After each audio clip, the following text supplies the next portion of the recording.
Okay, so I wanted to play with you about a process that I've been working on and had some amazing results with, and see what comes out of that. So let's talk about what the vibrational components of it are, because if you're having success with it, then it is vibrationally accurate. Yeah, it's okay. So so we'll talk about that. So 60 days ago, I had an epiphany, right? And I said, and it's ridiculous to say it because you've been telling us so many times in so many ways, and I finally was like, dummy, I get it, right? So I said, I'm going to, for the next 30 days, I wrote out a calendar, and I said, for 30 days, every day, I'm going to look at this calendar, and I'm going to write down the things that I'm doing to make sure that I stay happy. Here's the things that I like to do. Here's the things that get me in that positive place.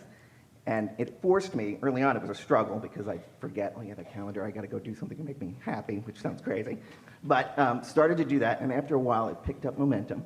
And one of the things that I did was I wrote you a thank you letter for all the amazing things that happened as a result of the process, which hadn't happened yet. And so every day, twice a day, I would read that letter, picturing the hot seat and me reading it, or me saying it to you as if it had already happened.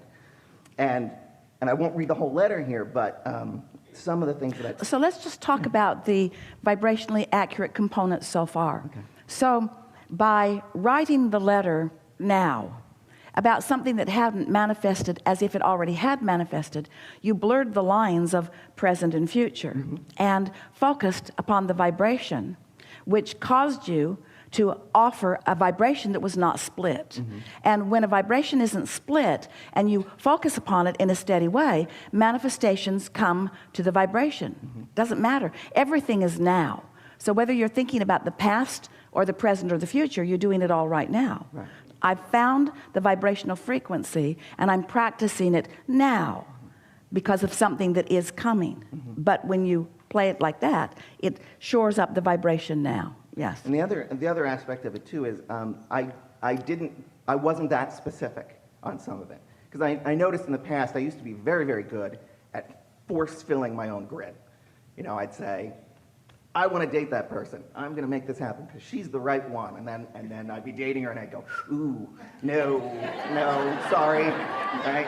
But I was very good at that. I could pick jobs. I'm going to get that job and it's going to be awesome. And I would get it and I would be miserable. So this, I talked about, I was less specific. And I said, okay, so one of the things is I've always wanted to be in business with my best friend. And we're going to finally figure out something that's going to be in a fun field that I maybe have no business in, but we're gonna make that happen finally, and I'm gonna finally find the love of my life. And I wrote down all the attributes of this woman, and I found that in reading it, by the time in reading this letter to myself, pretending it had all already happened, I was in love with her, right? I didn't even know her, but the list was exhaustive, and it's like, this is the most amazing woman on the planet.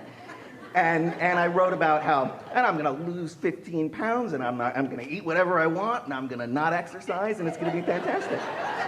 So I'm reading this miracle thing, and so over the 30 days, or 60 now, I didn't lose 15 pounds, I lost 17 pounds.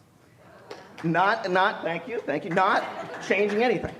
My best friend calls me out of the blue and says, I've got this amazing idea for a business, we're going to be partners, I have no business being in this field whatsoever, but it's the field I want to be in, and he said we're 50-50 partners, and we're getting all kinds of feedback on this is going to be this amazing thing. I'm going to be quitting my boring job soon and doing that full time.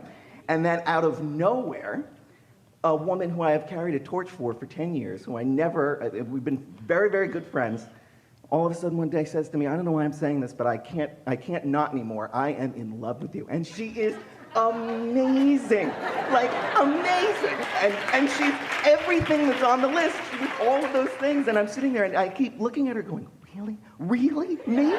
And she's saying the same thing to me. I can't believe it. So I don't want to talk her out of it, but so everything that I put in here to thank you for, I'm here now to say thank you from the bottom of my heart. So let's talk about the components of this. It's very clear what he's been doing. Did you hear a few dozen words that you kind of wished he wasn't saying?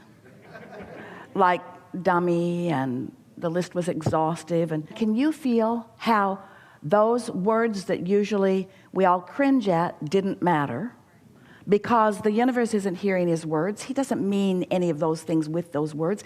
He's using those words to entertain the rest of us. And that the vibrational frequency of his being is one of, he practiced himself into the momentum of expecting what he wanted through writing the list of what he wants and speaking of it as if it is already done. Yeah. Genius. That was the one half of it, and the other half was, so when I was doing those things to make myself happy, I wasn't doing it saying, okay, now I'm going to pet my cat because somewhere the love of my life is coming, right? And I wasn't doing it to try to make it happen. I was saying, I got that in the letter. I'm already going to be thanking Abraham and Esther and everybody. I get it. She's going to come out of nowhere. So right now, I'm just going to have fun petting the cat or doing whatever was on my list of fun things to do. Well, hear what you're saying. This is an important thing, because what he's saying is, he gets it that there's step 1, ask for what you want. Step 2, the universe has already lined it up. And step 3, getting in the place of allowing what you want. But the important thing about the reason that you might want to pet your cat is, in petting your cat, you're doing the step 3 thing. You can't do step 1 and step 3 at the same time. So anything that you're doing that feels good while you're doing it is a step 3 moment. Mm-hmm. There are 2 things that you talked about that we really think are worth shining a little light on because of how effectively they worked for you, and we just want to talk about what that is. The first thing is, when you are trying to motivate something into being, when you're trying to hammer it into being, you talked about that a little bit, there is this belief within you that there is some hurdle to overcome. And so when you talked about wanting to hammer the grid into place, when you take an easy approach about things, then you're more likely to be inspired. And the inspiration to act is really what we're talking about here. So by practicing the thoughts that feel good about the things that you really care about, you practice the vibration until you are chronically in this place of allowing what you want. It's like on this emotional scale of spinning grid point of attraction discs, you found yourself chronically in that happy, good feeling place, because what you had written and what you were reading and what you therefore practiced into a place of expectation got you there so that you were chronically there. So that anything that is a vibrational match to that kind of momentum has to join you there. So we just want to point out the difference between being there and attracting up to where you are things that match it, as opposed to being in a place of trying to make it happen and trying to push things along. It's like pushing a noodle.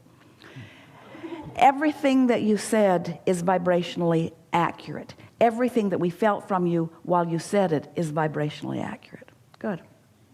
Okay, good.